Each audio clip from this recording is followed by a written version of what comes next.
Hello नमस्कार दोस्तों, स्वागत है आपका सिविल्स एजुकेशन में। टेस्ट नंबर 3 कर रहे हैं हम लोग और हम लोगों ने 55 क्वेश्चंस कर लिए थे। ठीक, 56 से करता है। बाकी वीडियोस प्लेलिस्ट में पड़े हैं, वहाँ पे मैं अपडेट करता जा रहा हूँ, आप लोग वहाँ से देख लेना। आइए 56 देखिए। पहला पॉइंट पढ़िए। 1857 की क्रांति का क्वेश्चन है। अवध और रोहिलखंड में सिपाहियों के विद्रोह और विरोध प्रदर्शनों ने ब्रिटिश साम्राज्य को जड़ से हिलाकर रख दिया। बिल्कुल सही बात है, तभी तो 1858 का एक्ट तुरंत पारित करवाया था। जल्दी जल्दी वाइसरॉय बनाए गए थे, जल्दी जल्दी स्टेट सेक्रेटरी बनाए गए थे और ये आश्वासन दिया गया कि अब डेमोक्रेटिक तरीके से सरकार चलेगी, कंपनी का शासन नहीं रहेगा। बीओडी को ख़त्म कर दिया, बीओसी को ख़त्म कर दिया। ये भारतीयों के लिए लॉलीपॉप था। क्वेश्चन में अवध और रोहिलखंड के बारे में लिखा है। आप लोग 1857 में पढ़ते हैं कि बहुत सी जगह पे ये रिवोल्ट हुआ था। बुंदेलखंड में झांसी को ले सकते हो, महाराष्ट्र में सतारा को ले सकते हो, बिहार का जगदीशपुर पढ़ते हैं, कानपुर पढ़ते हैं, फैजाबाद पढ़ते हैं। रोहिलखंड यानी बरेली। ये तो अंग्रेज़ों की किस्मत थी और हम लोगों की बदकिस्मती थी कि 1857 सक्सेस नहीं हो पाया, क्योंकि 1857 में जितने नेता लड़ रहे थे उनमें से आधे से ज़्यादा तो ऐसे थे जो सिर्फ अपनी कुर्सी के लिए लड़ रहे थे, अंग्रेज़ को भगाने के लिए थोड़ी ना लड़ रहे थे। तो यहाँ पर नेशनल इंटीग्रिटी वाली कोई बात ही नहीं थी। अगर ये सभी लोग नेशनल इंटरेस्ट के लिए लड़ते और जो नेता चुप्पे से बैठे थे वो लोग भी साथ देते तो ये नौबत नहीं आती, अंग्रेज़ लोग यहीं निपट जाते। चलिए खैर, दूसरा पॉइंट पढ़िए। 1857 के विद्रोह प्रदर्शनों के बाद भारत में बेहतर सरकार हेतु एक अधिनियम पारित किया गया। इसी अधिनियम की बात कर रहे हैं, इंडियन गवर्नमेंट एक्ट, जो 1858 का था, जिससे ब्रिटिश साम्राज्य की रानी को ब्रिटिश भारत का संप्रभु बना दिया गया। तो ये चीज़ भी जान रहे हैं आप लोग, कंपनी का शासन खत्म कर दिया गया था और पूरा शासन जो है ब्रिटिश भारत का वो क्राउन के हाथ में चला गया था। तो यहाँ पर दोनों सही हो जाएगा। ठीक है, सी पॉइंट करेक्ट हो गया, 1 2 दोनों सही हैं। चलिए आगे चलें। तैमूर ने किसके शासनकाल में भारत पर आक्रमण किया? इसको समझने के लिए हम लोग पुराने क्वेश्चन पर चलते हैं। तैमूर का आक्रमण 1358 में हुआ और 1358 के समय पर तो दिल्ली सल्तनत ऑपरेशन में थी। दिल्ली सल्तनत पर जो 5 वंशों ने राज किया उसी में से कोई एक वंश होगा। तो चलिए देख लेते हैं जल्दी से। यहाँ पे आइए, मैं इसको दिखाना चाह रहा था क्योंकि यहाँ पे लिखा हुआ है 1358 में तैमूर का आक्रमण हुआ। 1358 किसका समय था? आप यहाँ पर देख सकते हैं, तुगलक वंश, जिसका सबसे बड़ा शासनकाल रहा था। 1358 तुगलक वंश का अंतिम चरण था और उस समय तुगलक वंश के शासक नसरुद्दीन महमूद थे। इतना क्लियर है? तो आपने नसरुद्दीन महमूद को देखा। देखिए, तैमूर 1398 में लूटने गया। इसने आदेश दिया था कि पिछले 200 साल तक जितनी भी पूंजी, जमा पूंजी इकट्ठी की है पुराने शासकों ने, सबको लूट लो। तो पुराने सुल्तानों ने जितनी भी जमा पूंजी इकट्ठी की थी सब लूट ले गया था और दिल्ली तक पहुंचने के लिए दिल्ली के रास्ते में जो भी मिला तैमूर ने उसको बेरहमी से लूटा और जिसने विरोध किया उसकी हत्या कर दी गई। और दिल्ली में जो भी विरोध करने वाले थे, चाहे वो हिंदू समुदाय के लोग हों चाहे वो मुस्लिम समुदाय के लोग हों, तैमूर ने ऐसे विरोध करने वाले लोगों की हत्या कर दी। हो जाएगा। चलिए 58 देखिए। निम्नलिखित में से कौन ब्रिटेन का प्रधानमंत्री था जब 20 फरवरी 1947 को ब्रिटिश हाउस ऑफ कॉमन्स द्वारा भारतीय उपमहाद्वीप छोड़ने की घोषणा की थी? ब्रिटिश हाउस ऑफ कॉमन्स से फरमान आ गया था कि हम अपना बोरिया बिस्तर उठा लेंगे। तो उस समय ब्रिटेन का पीएम कौन था ये पूछा है। तो आसान सा क्वेश्चन है, क्लीमेंट एटली थे। जब क्लीमेंट एटली ने घोषणा की 20 फरवरी 1947 को, तो इन्होंने बोला था कि हम 30 जून 1948 तक अपना पूरा बोरिया बिस्तर यहाँ से उठा लेंगे।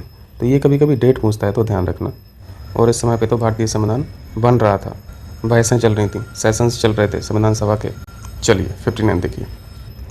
किस सुधार के अंतर्गत निम्नलिखित परिवर्तन हुए थे? मार्लो मिंटो सुधार। ये अपने आप में सुधार नहीं थे, इन सब पे हम लोग चर्चा पहले कर चुके हैं। 1909 में एक एक्ट आया था, भारतीय परिषद एक्ट। उसी एक्ट को मार्लो मिंटो सुधार बोला जाता है। तो आज के बाद इसको सुधार ना बोल के बेकार बोलें, ये बेकार था, सुधार नहीं था। मुख्य परीक्षा में कभी कभी इस एक्ट का विश्लेषण के बारे में पूछा जाता है। आप इस एक्ट को ध्यान से अगर पढ़ेंगे, ये पहला एक्ट था जिसने हिंदू मुस्लिम के बीच खाई बनाना शुरू किया, नेशनल इंटीग्रिटी को तोड़ने की कोशिश की, विचारधारा में जहर बनने की कोशिश की और उस समय की भारतीय इनोसेंट पॉपुलेशन इन्हीं सब में फंसी रही। इन लोगों का तो मोटिव पूरा हो गया, इन लोगों का काम तो उलझाना था, तो उलझाए रखे, अच्छा खासा उलझाए रखे, अभी तक उलझे हुए हैं। ये खाई बनना स्टार्ट कैसे हुई? कम्युनल रिप्रेजेंटेशन देके, जिसे बोला जाता है सांप्रदायिक प्रतिनिधित्व।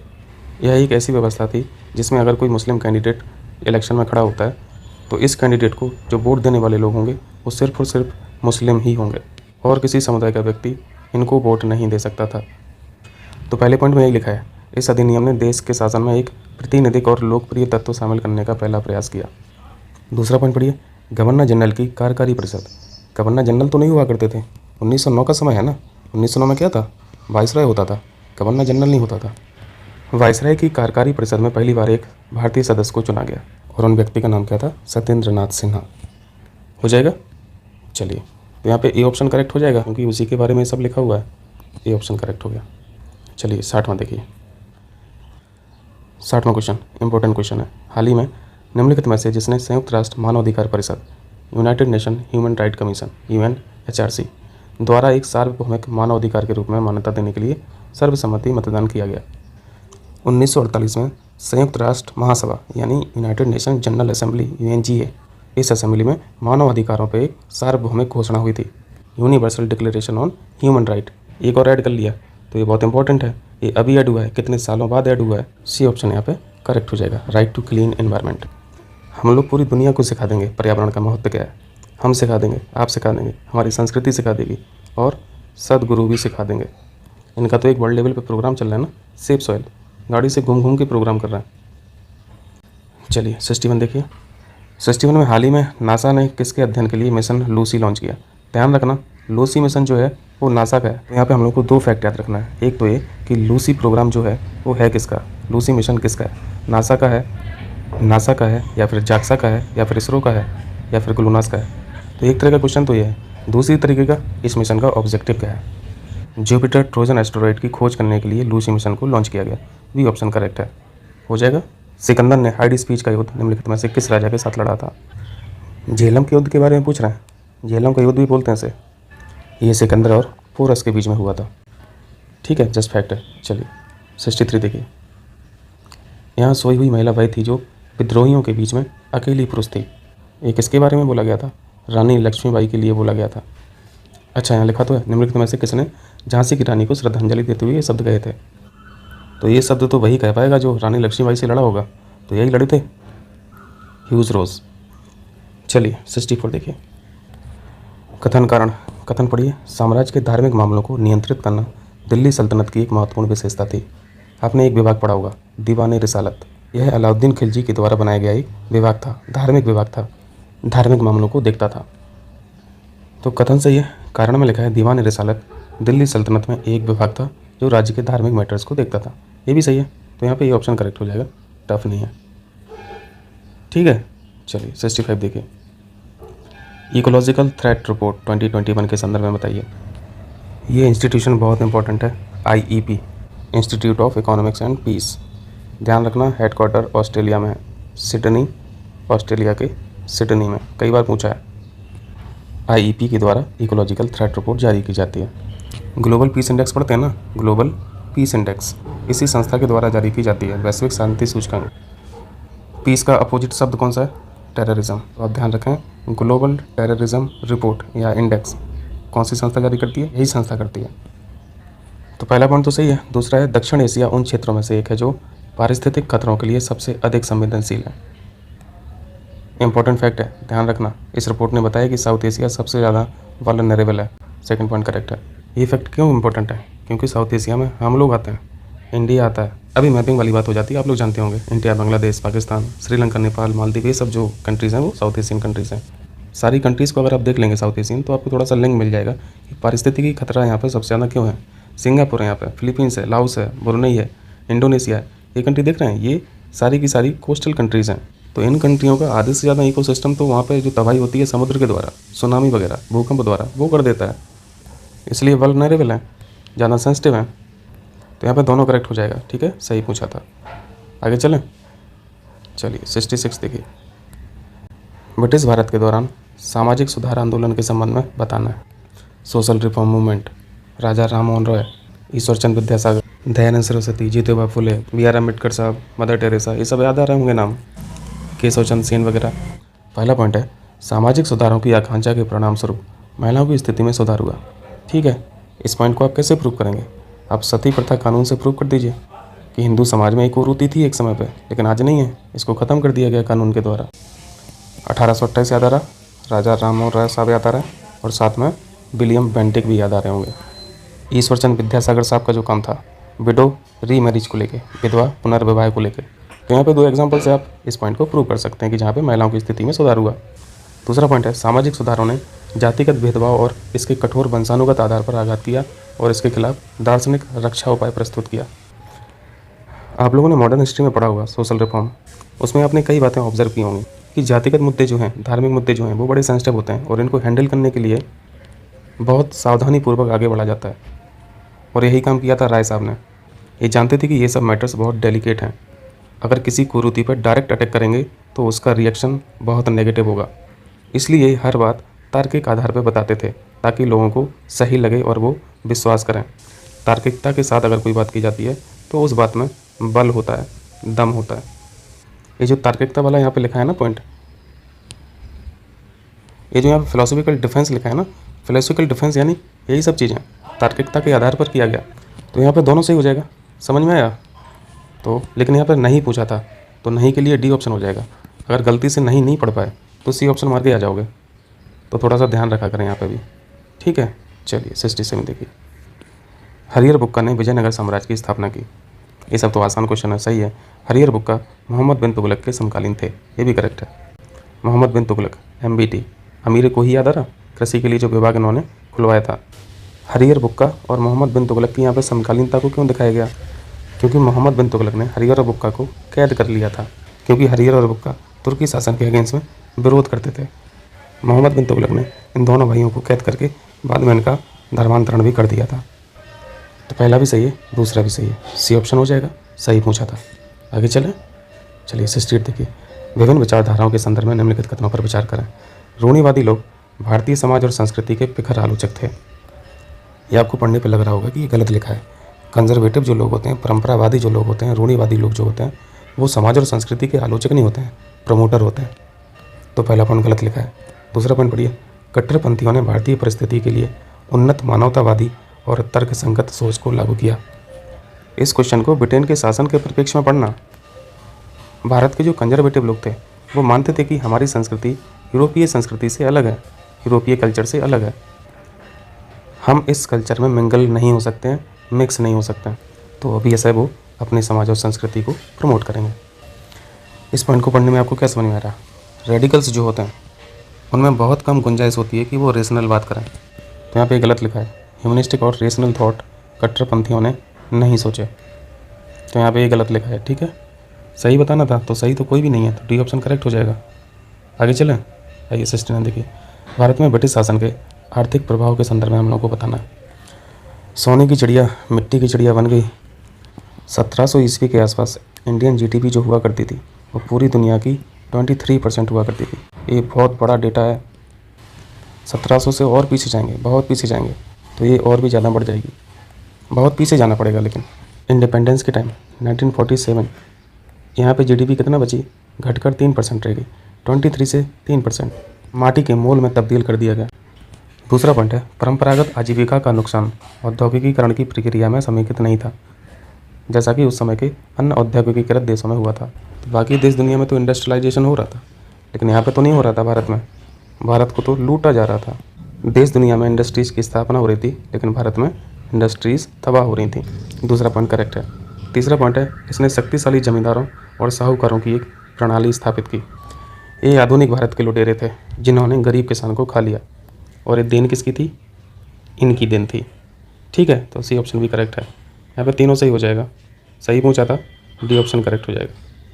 70 देखिए, आर्थिक विज्ञान में नोबेल पुरस्कार 2021 के संदर्भ में बताना। आपने पीस नोबेल भी पढ़ लिया, आपने लिटरेचर का भी नोबेल पढ़ लिया। यहाँ पे इकोनॉमिक साइंस के बारे में पूछा गया है, जो गलत है वो बताना है। आर्थिक विज्ञान यानी अर्थशास्त्र में ही पूछा जा रहा है। यहाँ पे देखिए, ये 3 लोग हैं जिनको संयुक्त रूप से इकोनॉमिक्स में नोबेल प्राइज़ मिला। पहले इंसान है डेविड कार्ड, USA के हैं। दूसरे इंसान है जोशुआ डी एंग्रिस्ट, USA के हैं। तीसरे इंसान है गाइडो W हिम्बेंस, USA के हैं। देखिए नाम तो बहुत कठिन है, इसलिए नाम पूछा भी नहीं है क्वेश्चन में। तो यहाँ पे इंपॉर्टेंट क्या हो जाता है? फील्ड इंपॉर्टेंट हो जाती है। इन्होंने काम क्या किया है, किस काम के वजह से नोबेल प्राइज़ दिया गया है, तो इनका काम ध्यान रखें। यहाँ पे आपको एक शब्द लिखा हुआ दिख रहा है, जूम कर दें, लेबर इकोनॉमिक्स। मैं जूम कर दे रहा हूँ, आप दिख रहा? लेबर इकोनॉमिक्स, नीचे आपको लिखा हुआ दिख रहा होगा, ठीक है। दूसरे इंसान का काम देख लीजिए, इन्होंने काम क्या किया, इन दोनों को जॉइंट में मिलाया। नोबेल प्राइज़ का जो हिस्सा है ना, इनको आधा मिलाया और बाकी आधा इनको संयुक्त रूप से मिलाया। क्लियर है? संयुक्त रूप से मतलब है कि उन्होंने एक ही विषय पे काम किया होगा दोनों लोगों ने। बाकी इनका भी काम देख लीजिए। For their methodological contribution to the analysis of casual relationship, तो आपको यहाँ पे कीवर्ड्स याद रखना है, कैजुअल रिलेशनशिप और लेबर इकोनॉमिक्स। हो जाएगा। आप पहला पॉइंट पढ़िए, यह पुरस्कार 3 लोगों के बीच में वितरित किया गया, बिल्कुल करेक्ट है। दूसरा पॉइंट है श्रम अर्थशास्त्र, आपने देखा ना काम, पहले इंसान जो थे, दूसरा पॉइंट भी सही है। तीसरा पॉइंट है यह पुरस्कार कैजुअल रिलेशंस के विश्लेषण के लिए दिया गया, ये भी सही है। श्रम अर्थशास्त्र पहले इंसान का काम बता दिया और आकस्मिक संबंधों का जो विश्लेषण है वो दूसरे और तीसरे इंसान का काम यहाँ पे लिख दिया। क्लियर है। चौथा पॉइंट है पुरस्कार प्राप्तकर्ताओं में कोई भी अमेरिकी शामिल नहीं था, कोई भी अमेरिकी नहीं, तीनों ही अमेरिकी थे, ठीक है। तो डी पॉइंट गलत है, गलत पूछा था, टी ऑप्शन करेक्ट हो जाएगा। 71 देखिए, हाल ही में पाकिस्तान के डॉक्टर अब्दुल कादिर खान का निधन हो गया, वह कौन थे? डॉक्टर अब्दुल कादिर खान का वही दर्जा पाकिस्तान में है जो भारत में होमी जहांगीर भाभा का है। आज भारत एक परमाणु शक्ति संपन्न देश है इनकी वजह से, होमी जहांगीर भाभा की वजह से। इसी प्रकार डॉक्टर अब्दुल कादिर खान पाकिस्तान के एटॉमिक फादर बोले जाते हैं, फादर ऑफ न्यूक्लियर प्रोग्राम बोले जाते हैं। यहाँ पे डी ऑप्शन करेक्ट हो जाएगा, न्यूक्लियर साइंटिस्ट। 72 किसके शासनकाल के दौरान पहली बार बौद्ध धर्म भारत से बाहर गया था? यहाँ पे आप ऑप्शंस में देखेंगे तो यहाँ पे बौद्ध धर्म का प्रसार तो सभी ने किया और सभी लोग समर्थक भी थे, लेकिन बौद्ध धर्म का प्रसार भारत के बाहर करने का जो श्रेय जाता है वो अशोक साहब को जाता है। अशोक ने तो यहाँ तक कर दिया था कि उन्होंने अपने बेटे बेटियों को भी बाहर भेजा था बौद्ध धर्म के प्रसार के लिए, श्रीलंका भेजा था। अशोक के पुत्र महेंद्र और अशोक की पुत्री संघमित्रा, इन दोनों को श्रीलंका भेजा था, ठीक है, बौद्ध धर्म के प्रसार के लिए। यहाँ पे आंसर बी ऑप्शन हो जाएगा। बौद्ध काउंसिल याद आ रही है, थर्ड काउंसिल याद आ रही है। थर्ड काउंसिल के समय, थर्ड बौद्ध काउंसिल के समय कौन था शासक? अशोक ही थे, भूल तो नहीं गए। 463 पहली मीटिंग, 363 दूसरी मीटिंग, 250 तीसरी मीटिंग और लास्ट में 98 BC, ये सब BC में यहाँ पे चौथी हुई थी, चौथी बौद्ध काउंसिल। तो 250 BC के टाइम पे कौन था? अशोक थे जब तीसरी बौद्ध काउंसिल हुई। और इनका समय देखेंगे आप अशोक का 268 से 232 BC और 250 BC इसी के अंदर आ जाएगा जब थर्ड मीटिंग हुई थी। क्लियर है। अशोक के फादर बिंदुसार और बिंदुसार के फादर चंद्रगुप्त मौर्य। कनिष्क के काल में चौथी बौद्ध काउंसिल हुई थी, ठीक है। चलिए 73 देखिए, 73 में मैचिंग कराना है, जो सबसे ईजी हो उसी को पकड़ लीजिए। सत्यशोधक आंदोलन देख लीजिए, ये ज्योतिबा फुले के द्वारा स्टार्ट किया गया था। यह आंदोलन उच्च जाति के वर्चस्व के खिलाफ था। ये चारों ही मूवमेंट उच्च जाति के वर्चस्व के खिलाफ थे। डॉक्टर भीमराव अम्बेडकर साहब ने महाद सत्याग्रह स्टार्ट किया था। महाद लिखा हुआ है यहाँ पे, हिंदी में महाड़ लिखा हुआ है, महाद है, सी का 3 हो जाएगा। कोल्हापुर के महाराजा ने भी गैर ब्राह्मण आंदोलन को प्रमोट किया था। ए का 1 सही मैच है। और E.V. रामास्वामी साउथ इंडिया में स्वाभिमान आंदोलन चला रहे थे, सेल्फ रिस्पेक्ट मूवमेंट। वी का 2 हो जाएगा। तो यहाँ पे सभी सही मैच हैं, 1 2 3 4 हो जाएगा आंसर। ज्योतिबा फुले को महात्मा की उपाधि भी मिली थी, इसलिए इनको महात्मा फुले भी बोलते थे, ठीक है, याद रखना। ये महिला नहीं थी, पुरुष हैं। इनका पूरा नाम ज्योतिराव है, ज्योतिराव फुले। चलिए 74 देखिए, 74 में समाचार पत्र और उनके लेखक से मैच कराना है। राजा राम मोहन राय, एकेश्वरवादियों का उपहार, सही मैच है। देवेंद्रनाथ टैगोर, तत्वबोधनी पत्रिका, सही मैच है। बाल शास्त्री जावेडकर, दर्पण, सही मैच है। हितैषु जो समाचार पत्र था वो ज्योतिबा फुले का नहीं था, बल हरि देशमुख साहब का था। ये ब्रिटिश शासन के अंतर्गत जज भी रहे हैं, जस्टिस भी रहे हैं। इनके बारे में अक्सर पूछा जाता है कि लोकहितवादी किसे बोला जाता था? गोपाल हरि देशमुख। ये लेख लिखते थे, ये जज तो थे ही, साथ साथ में ये सोशल रिफॉर्म के लिए लेख भी लिखते थे। जैसे नॉर्मली लेख में करते क्या हैं लोग, यहाँ पे लेख लिखते हैं और यहाँ पे कोने में अपना सिग्नेचर कर देते हैं या फिर नाम लिख देते हैं या फिर कोई टाइटल नेम लिख देते हैं। तो इनका ये टाइटल नेम था। यहाँ पे ये लोक हितवादी लिखा करते थे। इस कॉर्नर पे अपना ओरिजिनल नाम गोपाल हरि देशमुख नहीं लिखते थे, यानी हरि देशमुख साहब जो लेख लिखते थे वो लोक हितवादी उपनाम से लिखते थे। यहाँ पे लोक हितवादी लिखा रहता था, इसलिए वो इस नाम से ही फेमस हो गए। हो जाएगा। यहाँ पे गलत पूछा था तो गलत मैच डी ऑप्शन है, मैं यहाँ पे दोबारा लगा दे रहा हूँ टिक, डी ऑप्शन करेक्ट हो जाएगा। हितैषु याद रखना, हितैषु गोपाल हरि देशमुख साहब की थी। राजा राम मोहन राय, 1828 ब्रह्म समाज की स्थापना, 1829 सती प्रथा, 1833 मृत्यु। चलिए 75 देखिए, हाल ही में ग्लोबल गर्लहुड रिपोर्ट 2021 को किसके द्वारा जारी किया जाता है? इंपॉर्टेंट क्वेश्चन है, मार्क करके चलना। यहाँ पे देखिए, द ग्लोबल गर्लहुड रिपोर्ट 2021 संगठन का नाम क्या है जिसके द्वारा जारी की जाती है? Save the children. ये बहुत इंपॉर्टेंट है, याद रखना। यह एक NGO है। यह रिपोर्ट बाल विवाह और उसके नेगेटिव इम्पैक्ट पर चर्चा करती है। तो यहाँ पे आंसर बी ऑप्शन हो जाएगा, सेव द चिल्ड्रन ऑर्गेनाइजेशन। चलिए 76 देखिए, फारसी यात्री अब्दुल रज़ाक किसके शासनकाल में भारत आया था? विजयनगर साम्राज्य के शासक देवराय द्वितीय, इनके शासनकाल में फारसी यात्री अब्दुल रज़ाक आए थे।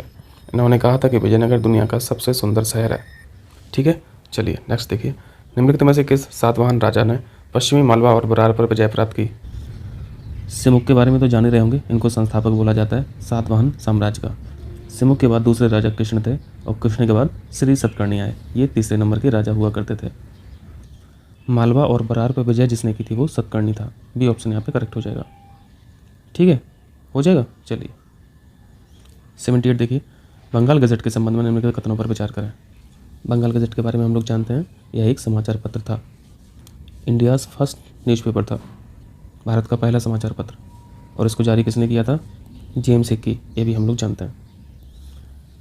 इस समाचार पत्र को भी ब्लैक लिस्ट कर दिया गया था। अब आप समझ रहे होंगे कि ब्लैक लिस्ट क्यों किया था, क्योंकि सरकार के खिलाफ लिखते होंगे, सरकार की आलोचना करते होंगे, जैसा हाल बाकी न्यूज़पेपर्स का हुआ था। सरकार के खिलाफ आप कुछ छाप ही नहीं सकते थे। तभी ना आपने क्वेश्चन किया था 1937 में जब सरकार बनी थी कांग्रेस की, तो इन्होंने सबसे पहला काम क्या किया था? इस पर जो प्रतिबंध था उसको हटाया था। ठीक है, चलिए पहला पॉइंट पढ़िए। इसकी शुरुआत जेम्स हिक्की ने सन 1790 में की थी। बिल्कुल करेक्ट है। दूसरा पॉइंट है, सरकार की मुखर आलोचना के कारण इसे 1872 में जब्त कर लिया था। ये भी सही है। ये नहीं पूछेगा कि 1872 में ब्लैक लिस्ट हुआ, कब हुआ। ये लेस इंपॉर्टेंट पॉइंट है, पूछना तो नहीं चाहिए अब। थर्ड पॉइंट है, यह भारत का पहला समाचार पत्र था। ये भी सही है, ये भी हम लोगों ने देखा। तो यहाँ पर डी ऑप्शन करेक्ट हो जाएगा। आगे चलें, चलिए 79 देखिए।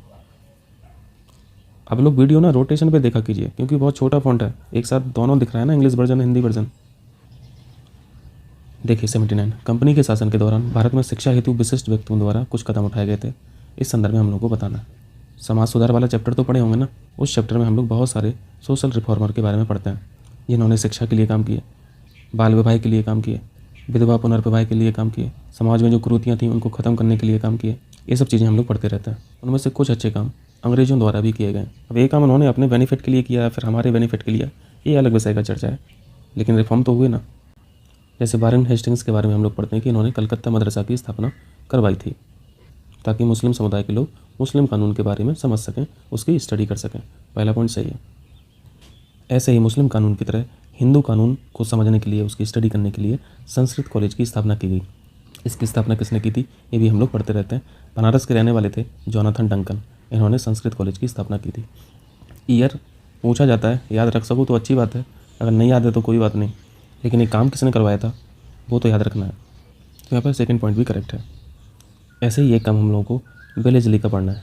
वेलेस्ली ने 1800 में फोर्ट विलियम कॉलेज की स्थापना की थी। ये कई बार फैक्ट में पूछा गया है, लेकिन किस लिए की गई थी ये भी ध्यान रखें। भारतीय भाषाओं और रीति रिवाजों में कंपनी के सिविल सेवकों के ट्रेनिंग हेतु, प्रशिक्षण हेतु, स्कूली शिक्षा के लिए नहीं। ठीक है, तो ये भी करेक्ट है। तो यहाँ पे भी सही बताना था, डी ऑप्शन करेक्ट हो जाएगा।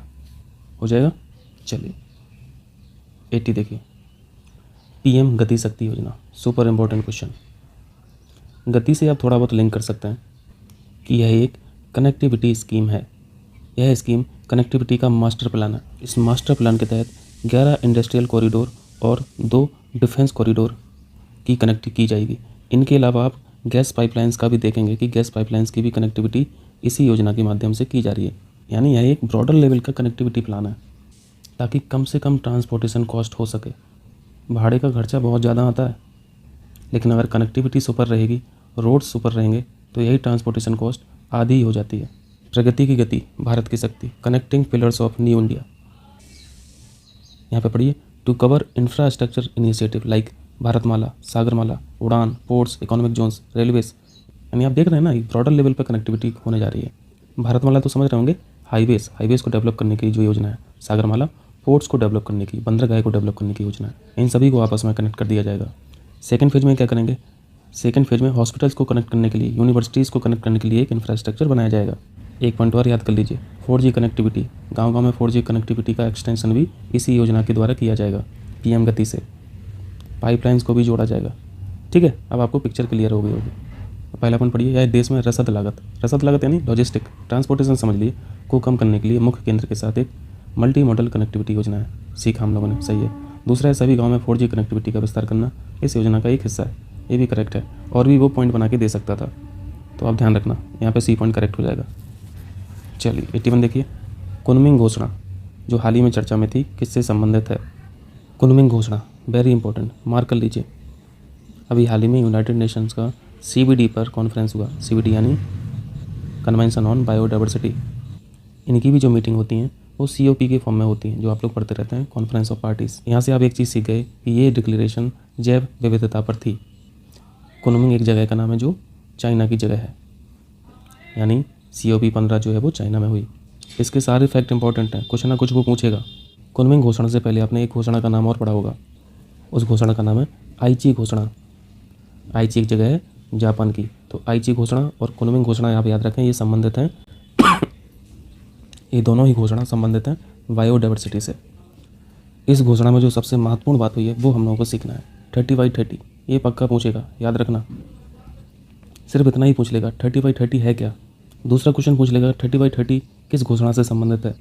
30/30 का जो टारगेट दिया गया कुनमिंग घोषणा में, इस टारगेट का मतलब है कि 2030 तक पृथ्वी की भूमि और महासागर को 30% प्रोटेक्टेड जोन का स्टेटस दिलाना है। इसी का मतलब है 30/30। ठीक है, हो जाएगा, तो यहाँ पे बी ऑप्शन करेक्ट हो जाएगा।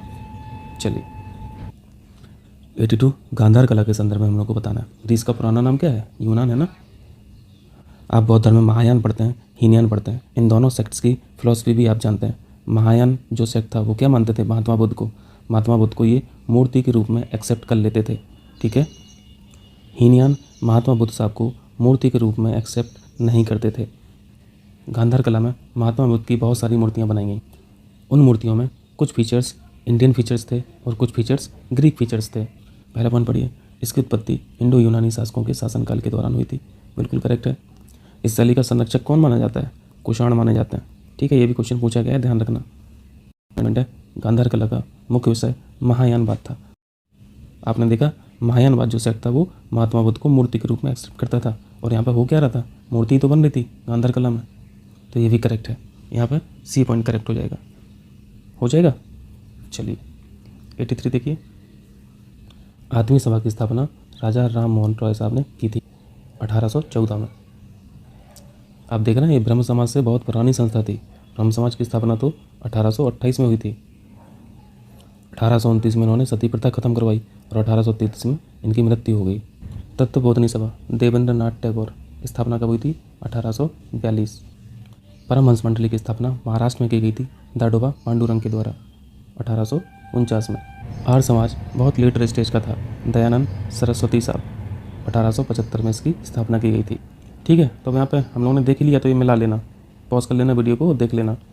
चलिए 84 देखते हैं। 84 देखिए, बहमनी साम्राज्य के संदर्भ में ताराब शब्द का क्या अर्थ है?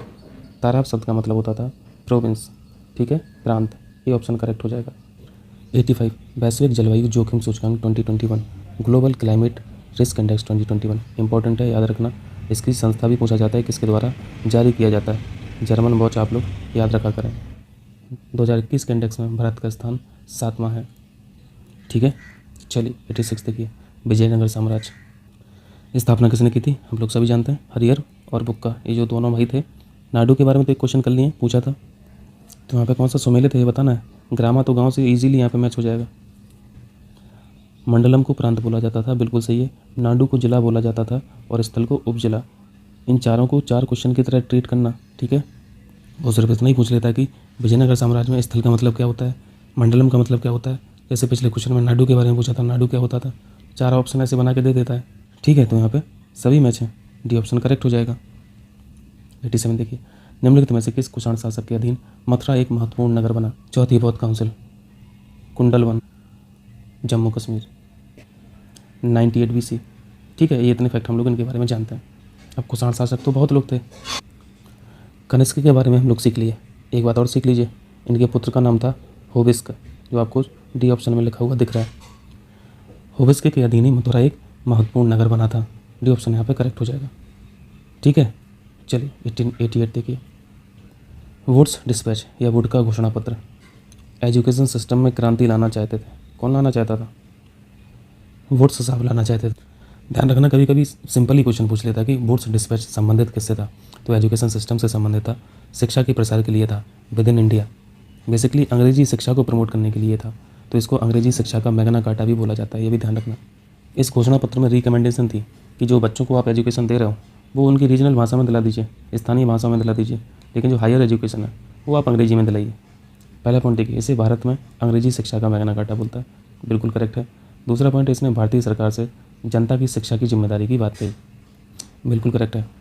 तीसरा पॉइंट देखिए, इसने स्कूल लेवल पे लोकल भाषा में और हायर लेवल पे या फिर उच्च शिक्षा में अंग्रेजी भाषा की सिफारिश की। ठीक है, ये भी करेक्ट है, तो यहाँ पर डी ऑप्शन करेक्ट हो जाएगा। ये कब आया था? 1854 में आया था, ध्यान रखना, ठीक है। और 1854 में गवर्नर जनरल ऑफ इंडिया कौन था इंडिया में? डलहौजी, ये हम लोग जानते हैं, डलहौजी। चलिए 89 देखिए। भारतीय किसान वर्ग की दरिद्रता कृषि संरचना के परिवर्तन का प्रत्यक्ष परिणाम थी, जिसका क्या कारण था? तो देख लेते हैं अंग्रेजों ने क्या कलाकारियाँ की हैं। गोरे लोगों के काम तो हम लोगों को पता ही है, द कॉलोनियल इकोनॉमिक पॉलिसीज, बिल्कुल करेक्ट है। दूसरा पॉइंट है, हैंडीक्राफ्ट जो थे, हस्तशिल्प की बर्बादी के कारण अति संकुलित निर्भरता, सही है। नई भू राजस्व प्रणाली, ये भी सही है। भू राजस्व प्रणाली ऐसी थी कि दबा के टैक्स लगाओ तो किसान तो अपने आप मर जाएगा, तो यहाँ पे उच्च लगान एक बहुत बड़ी समस्या थी। कभी भी बेदखली कर दी जाती थी किसानों की। अब ये सब चीज़ें आप मॉडर्न हिस्ट्री में पढ़ें, इनको इंटेल करने की ज़रूरत नहीं है, तो यहाँ पे डी पॉइंट करेक्ट हो जाएगा। ठीक है, चलिए 90 देखिए। हाल ही में एनसीआर के लिए इसके आकार को एक वृत्ताकार कोर क्षेत्र तक कम करने का प्रस्ताव किया गया था, जिसकी त्रिज्या, तो थोड़ा सा यहाँ पर रिवाइज कर लीजिए। एनसीआर 69 कॉन्स्टिट्यूशनल अमेंडमेंट एक्ट याद आ रहा, 1992 का, जिससे दिल्ली को एनसीआर का दर्जा मिला था। एनसीआर एक बहुत बड़ा क्षेत्र है जिसमें दिल्ली तो पूरी ही आती है, दिल्ली के साथ साथ यूपी के कुछ ज़िले आते हैं, हरियाणा के कुछ ज़िले आते हैं और साथ में राजस्थान के कुछ ज़िले आते हैं। इस पूरे रीजन को एनसीआर बोला जाता है।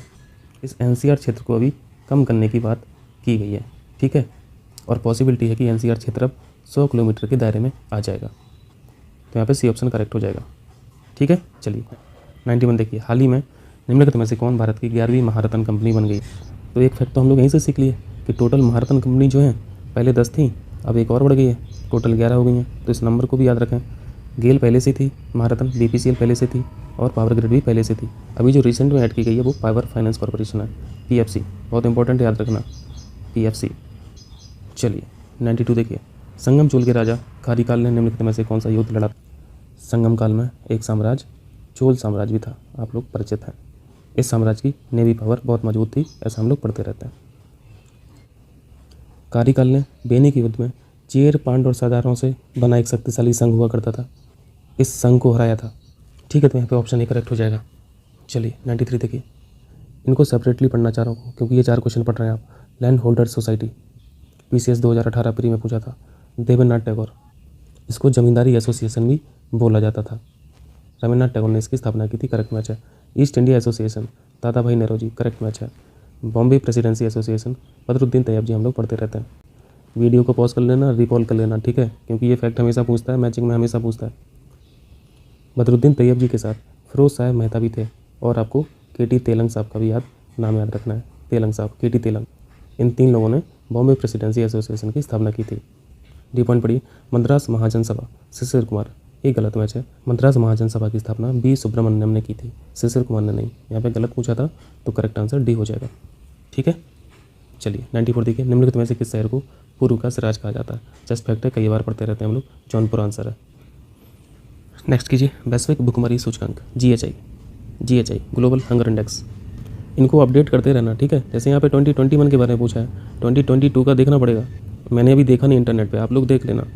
मेरे हिसाब से अभी 2022 नहीं आया है। जीएचआई 2021 में जो रैंकिंग है वो भारत की 101वीं हो गई है। बहुत इंपॉर्टेंट क्वेश्चन है। 2020 में 94 थी। स्थिति देख रहे हैं, बेकार हो रही है। लेकिन आँख मूंद के इन सब इंडेक्स पे बिलीव नहीं करना है, ठीक है। थ्योरेटिकली हम लोग को बस याद रख लेना है एग्जाम पॉइंट ऑफ व्यू से। महिला और बाल विकास मंत्रालय ने आलोचना भी की है इस रिपोर्ट की कि जब हमारी स्थिति सुधर रही है तो आप हमारी रैंकिंग क्यों बिगाड़ रहे हैं। तो आजकल इंटरनेशनल पॉलिटिक्स के टेस्ट बदले हुए हैं, तो थोड़ा ध्यान रखना, ठीक है। खैर आपसे विश्लेषण नहीं पूछा जाएगा वहाँ पे, प्री में तो सब इतना ही पूछा जाएगा ना, लेकिन मेंस में लिखने को आएगा तो ध्यान रखना। और पूछ भी लेगा कि हाल ही में जारी हुई वैश्विक भुखमरी सूचकांक जिसमें भारत का स्थान 101वां है, आप कहाँ तक सहमत हैं? तो क्या बोलिएगा? तो जहाँ तक सही होगा वहाँ तक लिखना, ठीक है। चलिए 96 देखिए, जैनुल आबदीन के संबंध में निम्नलिखित कथनों पर विचार करें। धार्मिक में उदार थे, बहुत बड़े विद्वान थे, 15वीं सदी के कश्मीर के सम्राट थे। इन्होंने महाभारत का ट्रांसलेशन खुद किया था फारसी भाषा में। कल्हड़ की जो राज तरंगिणी थी उसका भी यहाँ पे ट्रांसलेशन किया गया था इनके द्वारा फारसी भाषा में। इन्होंने जजिया कर को हटा दिया था, गो हत्या को समाप्त कर दिया था, ठीक है। पहला पॉइंट पढ़िए, कश्मीर के शासक जैनुल आबदीन ने गो हत्या को समाप्त कर दिया था, करेक्ट पॉइंट है। दूसरा पॉइंट पढ़िए, उन्हें महान सुल्तान बड़ शाह कहा जाता था, ये भी बिल्कुल करेक्ट है। कश्मीरियों द्वारा उन्हें महान सुल्तान बोला जाता था, तो यहाँ पे दोनों पॉइंट करेक्ट हो जाएगा, समझ आया। चलिए 97 देखिए, गुप्त वंश के निम्नलिखित में से किस शासक ने शक क्षत्रप राजा रुद्र सिंह को हराकर सिंहासन से हटाया? आप एक फैक्ट तो पढ़ते रहते ना, शकों का नाश करने वाला किसे बोला जाता है? चंद्रगुप्त द्वितीय को बोला जाता है, चंद्रगुप्त सेकंड। इसी काम के लिए उनको एक उपाधि और दी जाती है, सकारी। इसको भी ध्यान रखना, कई बार पूछा है पीसीएस, आप लोग देखते रहते होंगे घटना चक्र में। सकारी की उपाधि धारण करने वाला चंद्रगुप्त द्वितीय था और शकों का नाश करने वाला भी चंद्रगुप्त द्वितीय था। और ये सब उपाधियाँ कब मिली? इन्हीं को हराने के बाद, राजा रुद्र सिंह को हटाने के बाद। इसका मतलब ये भी है कि शक क्षत्रप के जो अंतिम शासक हैं वो यही होंगे, तभी तो शक खत्म हुए, ठीक है। बी ऑप्शन करेक्ट हो जाएगा। चलिए 98 देखिए, निम्नलिखित घटनाओं का क्रोनोलॉजी बताइए। पहला है भारत श्रमजीवी समाचार पत्र की स्थापना 1870। मुश्किल है बहुत याद करना, पर क्या करें, करना तो है ही। इस तरह के क्वेश्चन करने के लिए ज़रूरी नहीं है कि हमें चारों के चारों आना चाहिए, हमें 2 भी आ जाते हैं तब भी हमारा थोड़ा बहुत काम बन जाता है। 1870 में भारत श्रमजीवी समाचार पत्र की स्थापना हुई थी। शशि पाड़ा बनर्जी इनके फाउंडर थे। सोराबजी सापुरजी बंगाली ने मजदूरों की काम करने की स्थिति के संबंध में एक विधेयक पारित कराने की कोशिश की। एक काम इन्होंने 1878 में किया था। बॉम्बे विधानसभा से एक काम करवाने की कोशिश कर रहे थे। बॉम्बे मिल की स्थापना 1880 मेघाजी लोखंडे के द्वारा स्थापना की गई थी। और लास्ट है ग्रेट इंडियन पेनिनसुलर रेलवे की पहली हड़ताल 1899। ये क्वेश्चन कठिन है, ठीक है, तो यहाँ पे आप क्रोनोलॉजी मिला लेना, वैसे लाइन से लगाइए। 1870, 78, 80 और 99, 1 2 3 4 हो जाएगा, ठीक है। चलिए 99 देखिए, भारत में communist party of India CPI, अब तो ये नेशनल पार्टी है ना, 2 पार्टी हैं, CPIM और CPI। ये वही CPI है जिसने 1947 में भारतीय स्वतंत्रता को फर्जी बोला था, आज़ादी को झूठ बोला था, जो आज़ादी मिली थी उसे झूठ बोला था कि ये झूठी आज़ादी है।